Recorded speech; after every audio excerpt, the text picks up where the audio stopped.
नाज़रीन, मेरे साथ लाइन पर मौजूद है राना मुनीर हुसैन साहब। आप सदर हैं पाकिस्तान ट्रस्ट बार एसोसिएशन के। राना साहब, आपको अपने प्रोग्राम में सर खुशामदीद कहते हैं। ये बताइएगा, ये मिनी बजट जो अब 170 अरब रुपए का हुकूमत ने पेश किया, आप इसको किस तरह देखते हैं? ये क्वेश्चन का जवाब तो हर शहरी के पास मौजूद है और हर शहरी को मालूम है कि जब मनी बिल आता है और उसमें जो टैक्सेस लगते हैं उससे महंगाई बढ़ती है।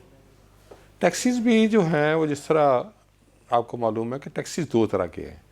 एक टैक्स तो डायरेक्ट टैक्स होता है, एक इनडायरेक्ट टैक्स होता है। जो डायरेक्ट टैक्सेस होते हैं उसका जो अदा करने वाला है उसकी जेब से निकलता है। जो कि इनडायरेक्ट टैक्स होता है उसके जो एंड कंज्यूमर है अल्टीमेटली उसने पे करना होता है। तो कोई आइटम जिसमें सेल टैक्स लगता है या उसमें सेल टैक्स में जो इजाफा होता है वो आखिरकार जो उस आइटम को यूज़ करने वाला होता है उसने अदा करना होता है। तो वो आइटम जो है जितने हाथों से गुज़रती है उसमें वो सेल टैक्स जो है वो ऐड होता चला जाता है और जब वो ऐड होता चला जाता है तो फिर उसकी उसी जिस तरह ऐड होता है उसी तरह उस आइटम की जो कीमत है वो बढ़ती चली जाती है। मिसाल के तौर पर अभी हमने जो 1% सिर्फ जो है वो सेल टैक्स बढ़ाया है, बज़ाहिर वो महंगाई जो है वो 1% की होनी चाहिए। यानी पहले अगर 17% टैक्स था तो कुछ चीज़ 117 रुपये की बिक रही थी, अब 18% हो गया है तो वो चीज़ 118 रुपये की बिकनी चाहिए। लेकिन ऐसा नहीं होगा। उसकी वजह ये है कि एक आइटम जो है जितने हाथों से ज़्यादा गुजरेगी, जिसमें मसलन एक इंपोर्टर है, जब इंपोर्टर उस चीज़ को इंपोर्ट करता है तो उसमें वो 117 रुपये की वो बेच रहा था, अब वो उसको बेचेगा 118 रुपये की। अब वो जो इंपोर्टर है किसी मैन्युफैक्चरर को बेचेगा तो वो मैन्युफैक्चरर जो है वो भी उसमें वैल्यू एडिशन करेगा। मैन्युफैक्चरर के बाद ये डिस्ट्रीब्यूटर के पास जाएगी, उसमें वो भी वैल्यू एडिशन करेगा। उसके बाद वो रिटेलर के पास जाएगी, वो भी उसमें वैल्यू एडिशन करेगा। और जब वो कंज्यूमर के हाथ में जाएगी तो उसमें जो इम्पैक्ट है टैक्स का वो 1% नहीं बल्कि 1.40 से 1.5 पर जो है वो उसका इम्पैक्ट चला जाएगा। तो इस तरीके से जो महंगाई है वो 1% से नहीं, मेरे ख्याल में 1.5% जो है वो इस सिर्फ 1% की वजह से ये बढ़ जाएगी। और जब ये महंगाई बढ़ेगी तो इसके साथ जो लिंक है वो जो है कि जो आइटम बनती है उसको एंड कंज्यूमर तक पहुंचाने के लिए ट्रांसपोर्ट का जो है वो बड़ा अहम रोल होता है, क्योंकि उसको कैरी करना होता है। उसके कैरेज के जो एक्सपेंसेस आते हैं वो हमने अगर ट्रक के ज़रिए है या किसी और चीज़ के ज़रिए है तो उसमें पेट्रोल पड़ता है, डीजल पड़ता है। तो जब उसकी प्राइस बढ़ जाती है तो उसकी प्राइस भी जो है उस प्रोडक्ट में ऐड हो जाती है। तो इस तरीके से जो अगर हम वैल्यू एडिशन जो है उसको 1.4 या 1.5% लगा लें और उसमें जो पेट्रोल की प्राइसेस जो हैं वो बढ़ी हैं, अगर वो उसमें शामिल कर लें तो ये जो महंगाई है हमारी कम अज़ कम जो है वो 6% बढ़ेगी।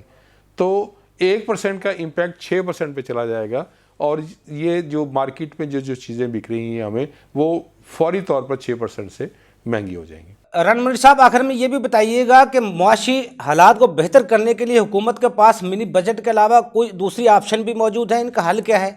मैं तो इसके हक़ में हूँ।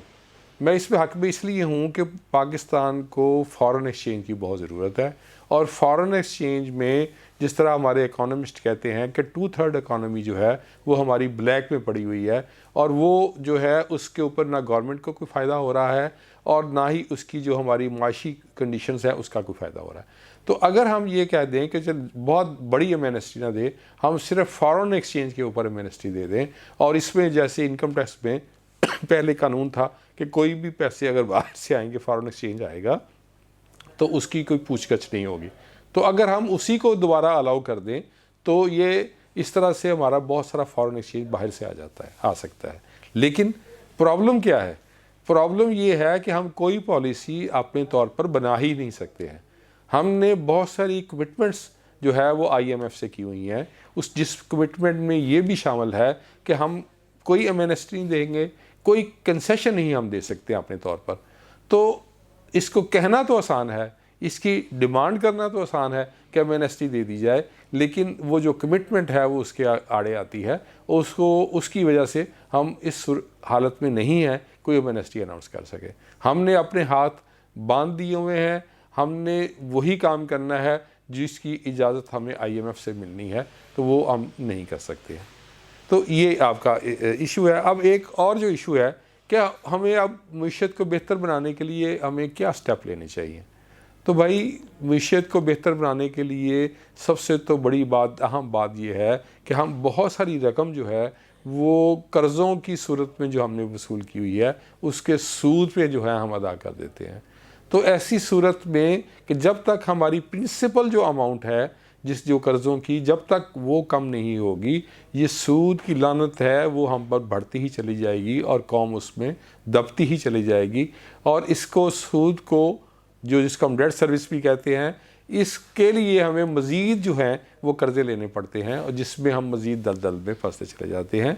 और इसके लिए हमें ज़रूरी है कि हम अपने जो रिसोर्सेज हैं उसको बेहतर तरीके से यूज़ करें। और इसके लिए बजाय इसके कि हम, एक तजवीज़ ये थी कि हम अपने जो बहुत सारे एसेट्स हैं, बहुत सारी ज़मीनें हैं गवर्नमेंट की, उसको बेच दिया जाए।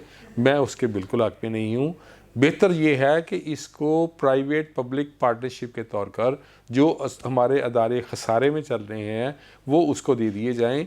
उनसे कुछ इन्वेस्टमेंट ना ली जाए, बल्कि उनको सिर्फ ये कहा जाए कि आप इन अदारों को चलाएं। जब वो अदारे चलेंगे उससे गवर्नमेंट को टैक्स मिलेगा। उन अदारों की वजह से जो एम्प्लॉयमेंट बढ़ेगी, मुल्क में जो बेरोज़गारी है वो ख़त्म होगी, हमारा जो GDP है वो बेहतर होगा। तो बहुत सारी ज़मीनें हमारे फालतू पड़ी हैं जिसमें कोई काश्त नहीं हो रही है। भाई, उन ज़मीनों को ठेके पे दें, उन ज़मीनों के साथ पार्टनरशिप करें, उनके ऊपर किसानों को दे दें, उनको बांट दें कि इसमें से कोई चीज़ जो है वो हमारी जो अजनास है वो आएगी, हमारे मुल्क में जो है वो तरक्की होगी। तो ये ऐसी जो पॉलिसीज़ हैं, और इसको ये टारगेट रखें कि अब हमने लोन नहीं लेना, बल्कि हमने ख़ुद ही अपने मसाइल पैदा करने हैं, तो उससे ही मईशत कुछ बेहतर हो सकेगी। अदरवाइज़ जो मैं देख रहा हूँ, जो हमारे सर के ऊपर कर्ज़े हैं जो और बढ़ते जा रहे हैं, हर साल बढ़ते चले जाते हैं, तो इससे आगे सामने मुझे है अंधेरा ही नज़र आता है। चाहे जाए कि हम अपने मामलात को, अपनी पॉलिसीज़ को चेंज करें और अपने पाँव पर खुद खड़ा होने की कोशिश करें। बहुत शुक्रिया राना मुनीर साहब, आपने हमें टाइम दिया।